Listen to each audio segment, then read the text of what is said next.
should the government do? Let's talk to Professor Jen Dowd, who's the Associate Professor of Demography and Population Health at the University of Oxford. Professor, good afternoon. Appreciate your time. Hello, Dowd. How are you doing? I'm very well, thanks very much. Is it inevitable that there will be a second lockdown? I think that we need to probably stop thinking of it necessarily as this dichotomous sort of on or off of lockdown, but think about sort of having control over a whole panel of dials that we can ratchet up and prioritize certain things like schools, I would argue. But that might mean that we do have to dial up restrictions on, other things like indoor dining or hospitality. So I do think the way cases are increasing quite rapidly, expecting some additional restrictions is realistic. Do you think it's realistic to expect that we'll be asked or ordered, if you like, to stay indoors? To stay indoors as much as we had to in March. I hope it doesn't get quite to that. I think that we've recognized, since March, we've learned a lot about the virus and transmission, and it does thrive on social contact, but it really is these sort of larger gatherings and crowded indoor settings that we most need to minimize. So, I don't think we need to go back to sort of where we were in March, where, we just wanted to kind of cut off, the virus at every single front. I think we can be much more strategic now because we've learned a lot, and we need our kids in school and a lot of essential businesses to hopefully keep going. What does being strategic mean in terms of how further restrictions are imposed? What does strategic mean, Professor? For me, it really means avoiding, as I was saying, these crowded indoor spaces, close proximity for longer durations. And unfortunately, those environments that are most, sort of optional right now are things that we love to do and started kind of picking up over the summer, the pubs and the bars, and even gyms sort of indoors. So those are the things that I think we do really need to limit. And also, unfortunately, large family gatherings seem to be kind of a really hotbed of transmission. So things like weddings and funerals, which is really cruel to kind of deprive people of those types of life events. But I think in order to keep society somewhat open, we have to continue to make some sacrifices in those areas. Of course, the million-dollar question for the government is how on earth do you ensure that people adhere to any other restrictions?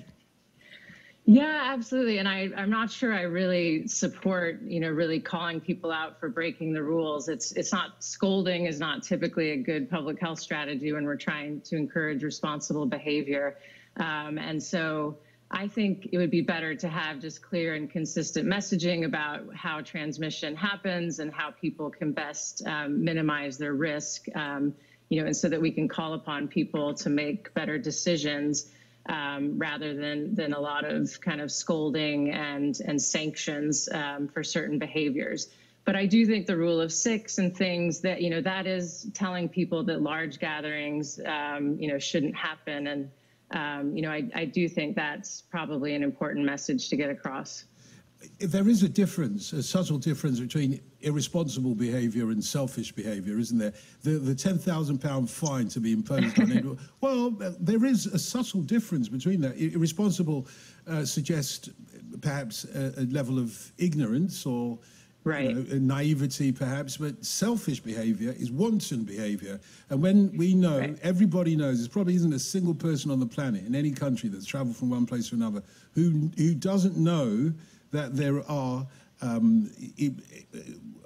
orders to self-isolate and to stay indoors for 14 days. Everybody knows that, and yet there are people who, and apparently one of those people spread coronavirus apparently around in a city earlier last week and caused another sort of restrictions. That's selfish behaviour, and the government's duty is to pull people in, rein people in from selfish behaviour. So I wonder if you would approve of this £10,000 fine for people who don't self-isolate? That is quite steep. I do think that was irresponsible behavior, and I've certainly heard some stories similar to that. But I think one problem right now is we're asking people to self-isolate if they test positive or if they're a contact. But as we know, we have this kind of hot mess of a backlog of testing. So we don't have a lot of things to support people to make the right decisions. And I think this is happening, especially in the schools right now, that if your child has some kind of symptom, but you can't get a test, it really makes it hard for people to do the right thing and keep their child home and kind of follow that guidance. So I'd like, if we're going to have large sanctions for this type of behavior, I think we also need to have sort of that, the testing regime and lots of other supports in place. I know the government mentioned supporting workers who were staying home, with that extra subsidy. I think that's, those sort of things that make it, easier for people to make the right decision. And I take on board the fact that you're not comfortable with the term a second lockdown, and you've explained why. No, it's a valid argument. You've explained why. But I think it's fair to say that the first one is known by most people as a lockdown. That was a lockdown, and it clearly hasn't worked. It hasn't done what it was supposed to do. And I wonder whether further restrictions will go any further into fighting this virus that seems to, have many different ways of spreading itself. No, it's a great question. I mean, I would say we did hugely suppress the virus with the first lockdown. You can kind of look at, we got to very low levels circulating over the summer. So, that did succeed in suppressing the virus. But it really, what we needed was to buy time to get, a much better test and trace, so that when these sort of little embers, these wildfire embers kind of started spreading again, that we could easily kind of extinguish them. And that's where we don't seem to have succeeded. The testing capacity is supposed to be high, but we're seeing that the implementation, once cases start rising, is not there. So, again, if we sort of do this circuit breaker or try to put the brakes, I think we can drop cases.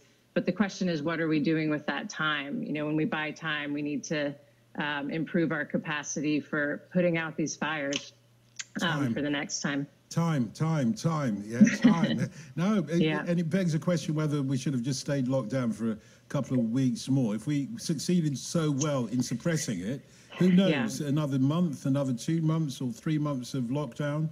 If we'd been locked down up until now, it might have been gone completely.